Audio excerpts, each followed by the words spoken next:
livestock wannabe havers. How y'all doing? It's man towards Patrick, man. I'm here. About to head to my farm right now. It's cold. On days like this, I gotta go out to my troughs and make sure I break the ice off the top of the trough because the cows seem like they're real aggressive and stuff, but they're really gentle giants. And like if they'll walk up to the trough, and if they see they can't like they'll touch with their nose a few times, then they'll just stand there and look, and then they'll walk off. And if they do that enough times in the day, they need to get some water, and they won't break it. So I have to go out there and break it for them. But what I'm doing, y'all, I'm starting me a breeding program, and I've been wanting to do this for a while. But so, and everything is lining up how I wanted it to line up. So I got my black Angus cows first, and well, I'm gonna have to get a blood test done on them things because they might be Scimitars, but they looking at them now, it's like they black Angus. I think Scimitars they like longer. They longer. They got bigger bones and stuff, right? So my cows or uh, the black Angus herd that I have, to me, I don't know if it was some inbreeding going on or there's some Hereford put in with them or something. Because the bull I sold, he had curly hair. Both of my bulls had curly hair, and the ears of my animals, they have a lot of hair on the ears, right? So I don't know why they got so much hair on them. I know I got another guy, he got black Angus. His cows don't have as much hair on them. So I don't know what's going on with my breed. But I talked to another dude around the corner. His cows are hairy like mine. But him and the guy that I brought the cows from, their cousins. But the other guy that I was telling you about, the cows don't have a lot of hair. He cousins with them too, and he got a bull from them. So I don't know. And this is the thing I've learned down here in these country towns. A lot of these folks, they don't like to do a lot of talking.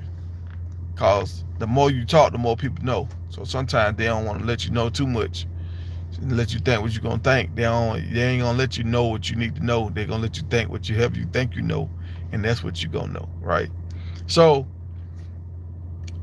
I said I'm gonna just do what I gotta do. I went and got me a black Angus. Y'all seen that bull I got, super black, jet black.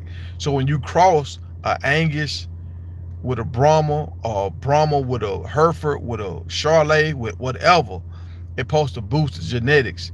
So what it's supposed to do is take the best of the genetics from this animal and take the best of the genetics from another animal. And so you get like the best of both worlds.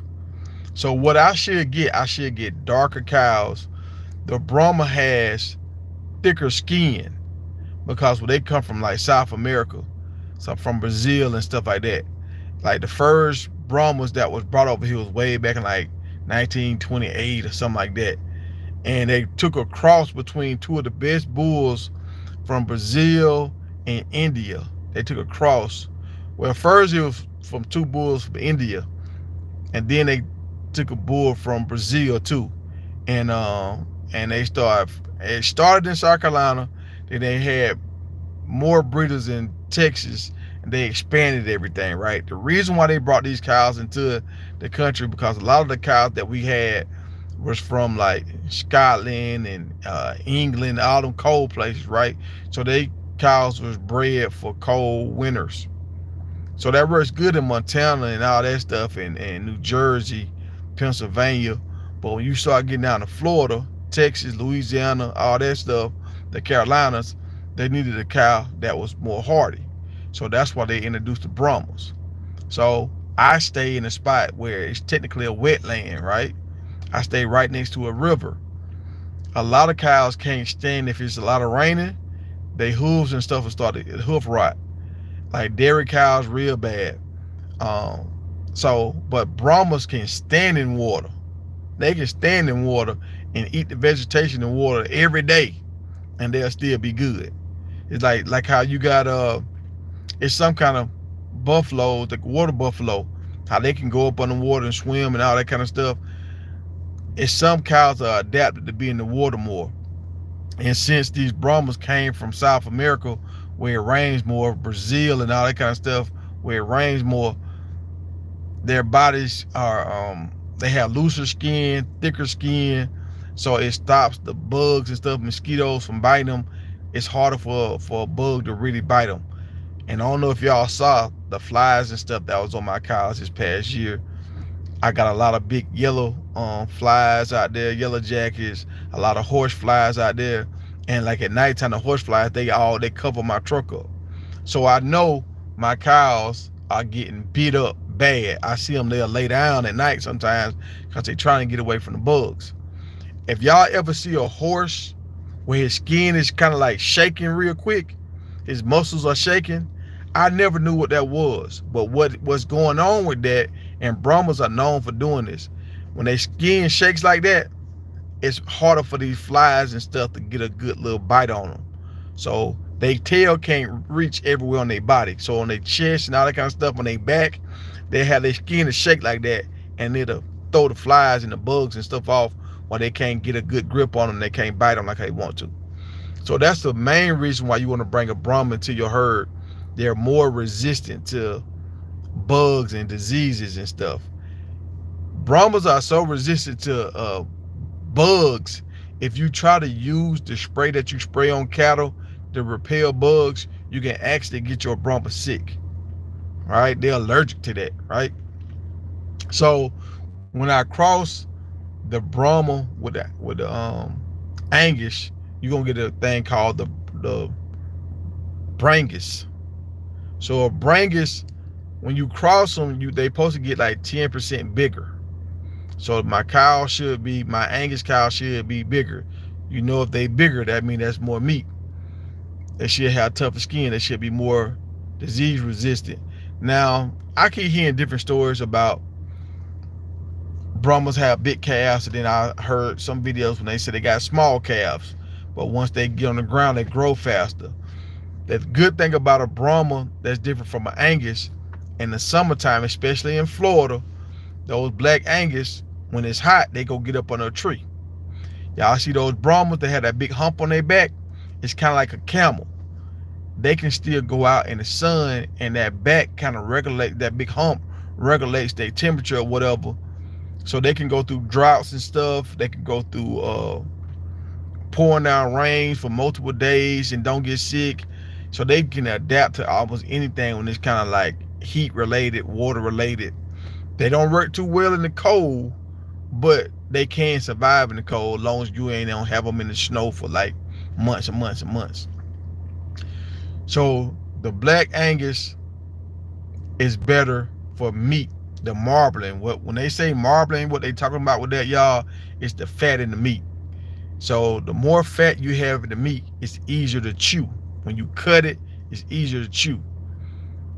When you have lean animals like deer, like Brahma, they're like a deer, right? So a lot of people used to didn't like to eat the Brahmas back in the day because their bodies were so lean. So when you cross a black Angus with a Brahma or a Hereford or whatever with a Brahma, it creates the same size body with better tasting meat. So that's what you're trying. That's the goal. That's what you're trying to get, right? So I got my bull. We're gonna do the crossbreeding. The boys that I have that's like supreme, I'm gonna pull them back for more breeding purposes. The girls that I have that are supreme, I'm gonna try to keep them in the herd, and I'm gonna try to go get another F1. Like the Brahma I got, he's an F1 Brahma. What a F1 mean? He's already mixed with another. Like my Brahma is like 77% Brahma, and he got Angus already in him. So he's not 100% Brahma, but he looks like he's 100%, but he's not. So he's an F1, right? So that means he's like the first generation of a cross. So I'm gonna get another first generation of a cross, but I'm gonna get the one that looks more like a Angus. And so once my calves drop, I'm gonna breed them with the second bull that I'm gonna get.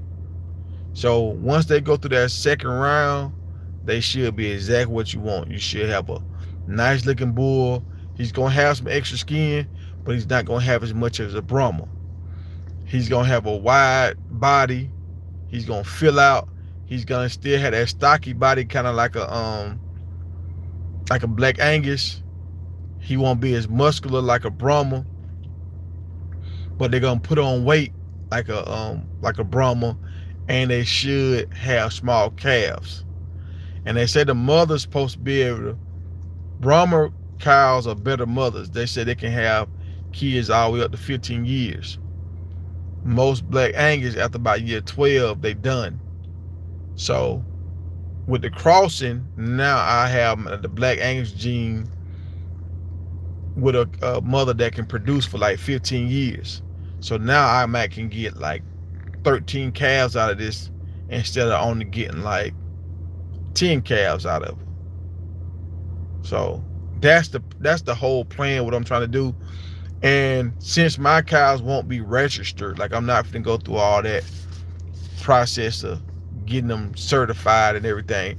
Now we're gonna have a vet to come out and start taking care of them. So make sure, like I didn't know animals could get tricky, like the STDs and stuff like that. Like I heard people say this a long time ago, but your bull can get an STD and he can give it to your cows. And if you know anything about trick and stuff like that, these animals can get sterile if they ain't treated. Like that's how a human can get sterile, these animals can get sterile. Hold on, I'm looking at y'all comments now. I heard a longhorn don't need. Longhorns, they're good for hot climates too, because the longhorn, those horns, they actually regulate their body temperature. It's kind of like an air conditioning unit for the longhorns. So those longhorns are not really for fighting like some people think. They're really there to regulate the body temperature of the cow.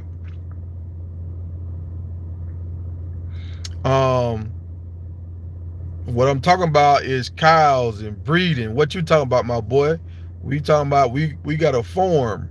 What you talking about? Jesus Christ, I can't do anything. Why you on my man? Look, I ain't finna give you no time. But so at the end of the day, y'all, what I'm trying to do is create a breed with some of these high-end breeders where they have all the paperwork and everything for, and they're gonna charge you $6,000-7,000 for these bulls. So the average farmer, especially a person that's trying to get into this, they can't buy them. You're gonna be stuck with the trash cows, kind of like how when I got into it, I got just some leftover cows that the guy wasn't taking care of, but I was able to get a whole bunch of them with one swoop. So I was like, instead of buying one cow, I'd rather go buy 7 cows, right, for the same price.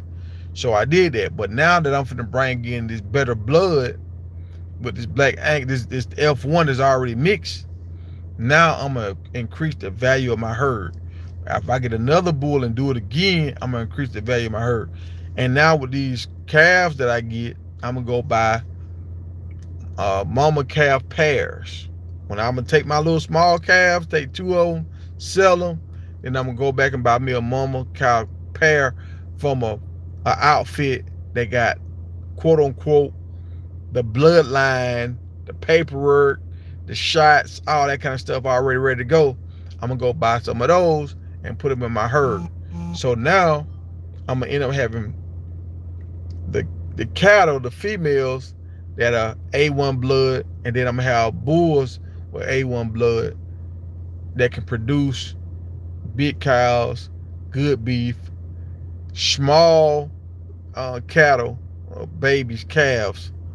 So you don't have to pull the calves as much. That's one of the biggest things about a calving operation. A lot of calves get stuck, and you got to pull them. If you don't pull them in time, you can lose the calf and the cow. And that's a vet bill, or that's you out there going out there getting dirty, getting blood all on you, doing that kind of stuff. I don't really like that. I can do it, but I don't like to do it. So I'm gonna try to avoid it at all costs. So within 2 years, y'all, I should have all this in place, and I got a plan to bring in other breeds that supposed to be good breeds for meat, and they supposed to have different qualities as far as being good mothers or gaining weight fast. And I'm gonna take some of those and then we're gonna crossbreed some more. So I want to have like 5 breeds of cows out there that supposed to be all of them shooting for the top spot. And I want to make a breed with all of them. I'm gonna cross them, keep crossing them, keep crossing them till I get a breed that I feel like is a real good cow. And I'm gonna sell it to people for a price that's affordable. We will butcher cows. We will have, like, you have to buy into it like $50 a year, but I'm gonna let people buy in, and then you can kind of get a quarter, half, or a whole cow, and that's what I'm gonna do, man. So I've been thinking about this for a while. After I got that bull the other day, I said, okay, bro, you have really made this thing come true. I went from having a ranch with a broke fence to now having the bull that I want with 10 females. So with 10 females with a good bull, I'm gonna start turning. I'm gonna start really turning. And like, if I take my calves and go get other female cow calf pairs, it's gonna help me get back in the game quicker, because that female already has a calf on the ground. So that means she can get pregnant. The day she step foot on my property, she will be able to get pregnant by that bull, because the calf is already suckling on her. She's already past the like first few days of having a calf, my bad. After having a calf, it take them about a month before they kind of start getting ready to being able to breed again. So I got all this stuff playing out, man. I'm gonna have some Charolais. I'm gonna have a Hereford. I'm gonna try to get some black Herefords. That's what I want, the black Herefords. But I'm gonna get the Charolais too. Charolais are like these white cows. Sometimes they brown. I'm gonna get some of those too, and we're gonna just cross them. We're gonna cross them, and we're gonna see. The big cow that I want, that I think is the jewel cow that a lot of people don't know about, they really expensive. Sometimes they be like $14,000. Is a what's the cow called, man? It's from China, man. It's from Asia. Wagyu. So some places you can go and you get a Wagyu steak for like $100 in New York, and this was back in the day. So I want to get a Wagyu bull too. Wagyu bull is supposed to have smaller calves. They're supposed to have smaller bodies, but they meat supposed to be really rich. I'm talking about a lot of marble in it, or a lot of marble in it. So if you take a Wagyu bull and you mix it with an offspring of a Brammha bull, the Brammha bull is gonna have the size. The Wagyu is gonna have the meat texture that you want. So if you can combine all of them together, you're gonna have something real special. That's what I'm trying to do, y'all. I'm trying to make a breed. I mean, somebody else probably already did it. You got these big wigs out here with a lot of money, but sometimes you'll be surprised. Some people are particular what they want to do, and their brain won't let them just go off the rails. With me, I've been sitting back getting all this information, and I see this, I see that. I'm like, I want to see what this cross look like. I want to see what that cross look like. And I'm gonna just do them. I'm gonna cross them. I'm gonna have fun with it. It's gonna be like my science project. But at the end of the day, I can always sell the calf. So if it don't turn out like what I want, I stay less than like 30 minutes away from 2 sale borns, one on Monday and one on Wednesday. So I can always sell the stuff that I don't want. But the quality stuff, I'm gonna keep it back, and I'm gonna try to create a breeding program. So eventually, hopefully 10 years from now, I got A1 stuff, and they like, man, this dude down there in Florida, boy, he got some cows you won't believe. But I got the land, I got the time now, because I got the job that forced me to be home a lot. So we gonna see what happens, y'all. Y'all enjoy the ride, man. I'm gonna show y'all every step of the way. I'm gonna start doing videos where it's more educational. I just been having fun, just talking, showing y'all stuff. I'm finna start showing y'all the ins and outs. why you do this, why you do that, if you really want to be a rancher. And then I'm gonna show people that want to be a part of the program, that want to get the benefits of having the meat, but you don't got the land that really have a cow.